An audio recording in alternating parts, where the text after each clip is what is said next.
วัสดีเนาะทุกคนเนาะมาพบหนุ่มน้อยบรรณาเส้นเก่าเส้นเคยเนาะอยู่น้ำคลองคือเก่าเนาะวันนี้มาใส่เพียกเนาะเพิ่มอีก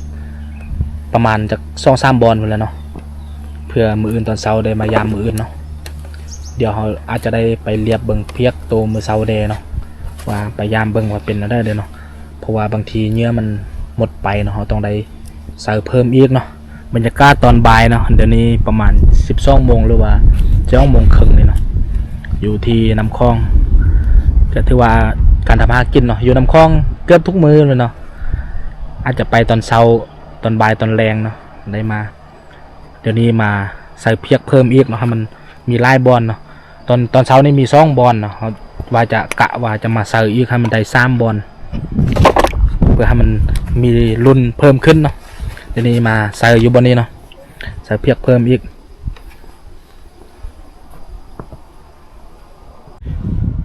อันนี้เนาะวิธีการใส่เพียกแบบเฮาใส่นี่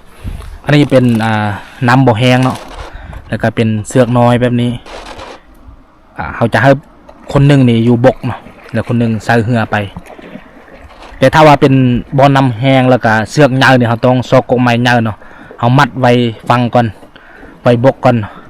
หลังจากนั้น2 คนไปเลยเนาะ2 คนขี่เหือไปนำกันเลยใส่จักรไปเลยเนาะคนหนึ่งขับเหือแล้วคนหนึ่งหันจับเสือกเนาะดึงเข้าไปแต่อันนี้เป็นเสือกน้อยนี่บ่เป็นยังเนาะคนหนึ่งอยู่บกคนหนึ่งอยู่นำไปเลยแต่ว่าถ้าเป็นเสือกยาวบนน้ำแห้งนี่ต้องไปอยู่เหือนำกัน2 คนเนาะมัดเอาไว้บกเนาะไว้ใส่กกไม้เลยเพราะว่ามันจะบ่แพ้เนาะอันนี้วิธีการใส่เนาะแต่ละคนเนี่ยอาจจะบ่คือกันเนาะทุกคนนะวิธีการใส่เพียกเนาะอยู่เขตบ้านเฮาเนาะอยู่น้ำคลองเดี๋ยวนี้ก็ถือว่าบ่ายโมงเนาะประมาณ1 โมงเวลาเนาะตอนกลางเว้นอากาศก็ถือว่าร้อนพอสมควรวิธีเนาะการใส่เพียกในเฮาเน่งเสือกเนาะเสือกยาวตัวหนึ่งแล้วบางหินมัดปลายมันเนาะแล้วก็อยู่กกมันพุ่นเขามัดใส่กกไม้หลังจากนั้นเขาก็เริ่มที่จะมามัดเบ็ดเนาะระยะที่เขากะเอาเนาะเป็นงานเนาะว่าเขาเอาหางซัมเดอร์เนาะเบ็ดใส่เพียกบางคนอาจจะบ่ฮู้ว่าเพียกนี่เป็นแนวได้เนาะก็คือเอาเสือกปลายมัดบางหินเนาะกกมัดใส่กกไม้หรือว่าตัวได้ก็ได้ที่มันแข็งแรงที่จะห้องครับกับนำเนาะเพราะว่านำนี่จะแห้งเนาะหลังจากนั้นเขามัดใส่พุ่นเนาะโอ้อยู่พุ่นเนาะปลายมันอยู่พีแล้วก็เริ่มมามัดเบ็ดใส่เป็นวางแล้วก็แต่ละวางนี่เขาใส่บางหินเนาะมัดบางหินติดเป็นบอลเนาะให้มันห่างกันนิดนึงเพื่อว่าให้เสือกนี่มันจมลงเนาะถ้ามันบ่จมนี่มันจะติดใบไม้หรือว่าขี้เยื่อแล้วก็ซ่องมาแล้วปลาจะบ่ค่อยกินอันนี้วิธีแต่ละเคสบ่คือกันเนาะถือว่าเคสบานเฮานี่ทางบ้านห้วยทองเนาะอยู่เรียบแม่น้ำคลองอยู่ทางแขวงบกแก้วนี่นิยมเนาะการนิยมคือใส่เพียกใส่แล้วก็ใส่มองใส่เบ็ดตัวที่แบบว่าเอาแขวนไว้กกไม้เนาะมัดใส่กกไม้กกน้อยเนาะการหาปลาแต่ละฤดูกาลเนี่ยบ่คือกันเนาะเดี๋ยวนี้ถือว่าเป็นฤดูที่นำขึ้นก็หาอีกแนวหนึ่งเนาะนำลงให้อีกแนวหนึ่งเนาะส่วนไรคนที่อยู่เรียบแม่น้ำนี่จะฮู้ดีเนาะในการหาปลาของแต่ละแม่น้ำนี่จะบ่คือกันมืออื่นอะไรเนาะเอาถ้ารุ่นบ่เป็นมืออื่นอาจจะเป็นมือแรงเลยเนาะมายามกับบ่แน่ว่ามันทันบ่พอมือแรงเราต้องมาเรียบเบิ่งเนื้อเนาะที่เราเสียบปะไว้เนาะที่เราใส่ปะไว้ยามมันหมดเนาะเพื่อไว้มื้อตอนเช้าเนี่ยเราได้มายามตอนเช้าเนาะมื้อนี้ก็ถือว่าเรามาใส่เพิ่มอีกเนาะตัวเก่าเราใส่3 บอลแต่ว่าขาดไปบอลนึงเสื้อนี่ขาดเนาะแล้วก็ยังอีก2 บอลก็ว่าจะมาใส่เพิ่มอีกจาก3 บอลให้มันเป็น5 บอลเนาะเพื่อที่เราจะมีลุ้นได้นึงเนาะใส่ไล่ซ้ำได้ก็ทึกไล่ซ้ำนั้นเนาะอันนี้เป็นบรรยากาศพาทุกคนมาเบิ่งเนาะวิถีชีวิตการดำรงชีวิตของพ่อแม่ประชาชนเนาะที่อยู่เรียบแม่น้ำคลองการหาปลาแต่ละเขตเนี่ยบ่คือกันเนาะแต่ว่าเขตบ้านของหนุ่มน้อยเองก็หาแบบนี้แต่ว่าเขตอื่นอาจจะแตกต่างกันไปเนาะอันนี้เป็นหลังที่2เนาะเพียกที่มาใส่มื้อนี้อาศัยอยู่ แกงผ้าใดนี่เลยเนาะอยู่เขตผ้าใดเนาะเดี๋ยวนี้เราข้ามมาฝั่งนี้เนาะอันนี้เป็นเขตสุดเขตเนาะประเทศไทยนะอยู่ผ้าใดอำเภอเวียงแก่นนะจังหวัดเชียงรายนะอันนี้ถือว่าข้ามมาอยู่ฝั่งนี้เนาะอันนี้เป็นเขตชายแดนเนาะลาวไทยที่ว่าที่นี่เรามายื่นนี่เป็นฝากประเทศไทยเนาะฝั่งนั้นจะเป็นฝากประเทศลาวนะอันนี้อยู่โพ้นเนาะจะเป็นหนังสือสีข้าวนะจะเป็นสุดเขตประเทศไทยเนาะผ้าใดเวียงแก่นนะเป็นอำเภอเวียงแก่นนะอันนี้บรรยากาศนะมาใส่เป็นลังทีซองตัวไม้นี่เนาะนี่เขามัดแล้วเนาะเดี๋ยวเขาจะได้ไปมัดเบ็ดแล้วเนาะเสือกเพียกเนี่ยเขามัดไว้แล้ว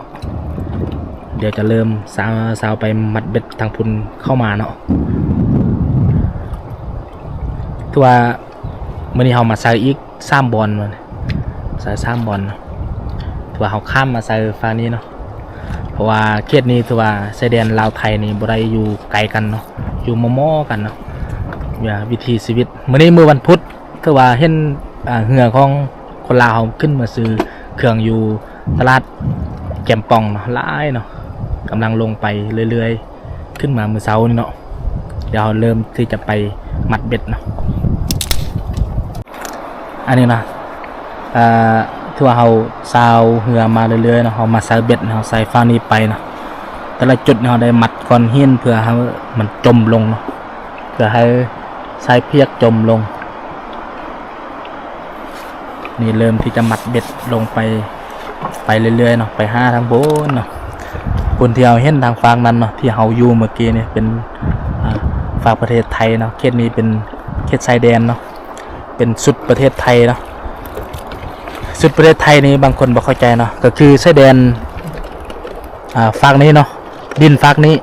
ตั้งแต่นี้ขึ้นเมื่อตุนเรื่อยๆขึ้นเมื่อ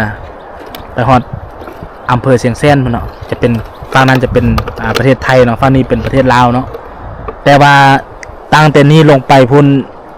ฝั่งนั้นฝั่งนี้แม่น้ำคลองเป็นประเทศลาวเนาะจนไปฮอดสัญญาบุรีพุ่นแหละยาวลงไปพุ่นเนาะอันนั้นคือจุดนี้เป็นจุดที่มันเขตมันสุดเนาะสุดอยู่เบื้องนี้มันจะเลียดภูลงไปนี่มันจะเป็นชายแดนเนาะแต่ฝั่งนั้นจะเป็นลาวฝั่งนี้จะเป็นลาวเนาะตั้งแต่นี้ขึ้นเมื่อฝั่งนั้นเป็นไทยฝั่งนั้นฝั่งนี้เป็นลาวเนาะคือชายแดนอันนี้บรรยากาศมาใส่เพียกเนาะ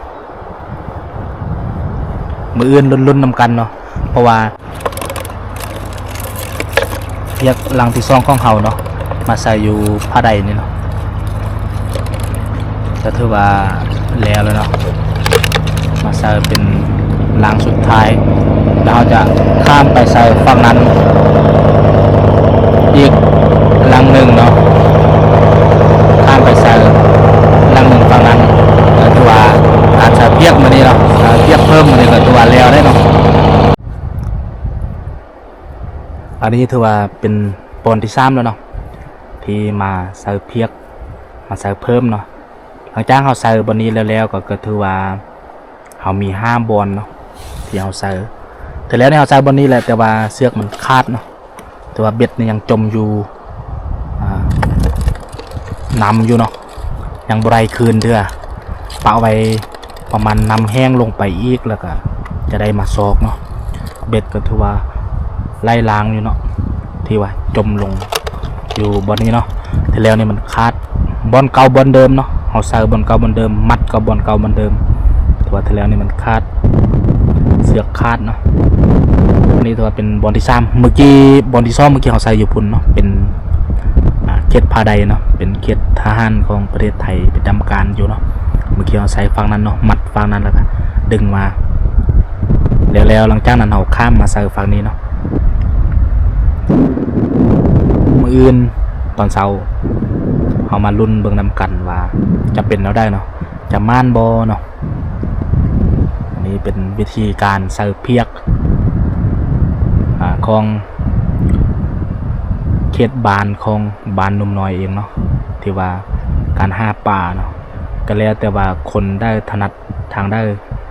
ก็สามารถหาทางนั้นเนาะบางคนอาจใส่เบ็ด แบบมัดใส่กกไม้ก็มีเนาะบางคนใส่เป็นเหยื่อลูกก็คือเอาปลาเนาะเอาปลาเฮ็ดเป็นเหยื่อก็มีบางคนก็เอาเป็นขี้กระเดือนเนาะก็แล้วแต่ว่าคนได้ถนัดหรือว่าการหาเหยื่อที่มันง่ายในขอบเขตบ้านเฮาวิธีของแต่ละคนบ่คือกันเนาะอันนี้เป็นบรรยากาศพาทุกคนมาหับชมเบิงเนาะวิธีการทำมาหากินมื้ออื่นตอนเช้าพุ่นแหละเนาะได้มาลุ้นกันว่าเป็นอะไรเนาะไปได้แล้วพบกันมื้ออื่นให้ทุกคนเนาะมื้ออื่นตอนเช้าเนาะที่พาทุกคนมาลุ้นเบิ่งนำกัน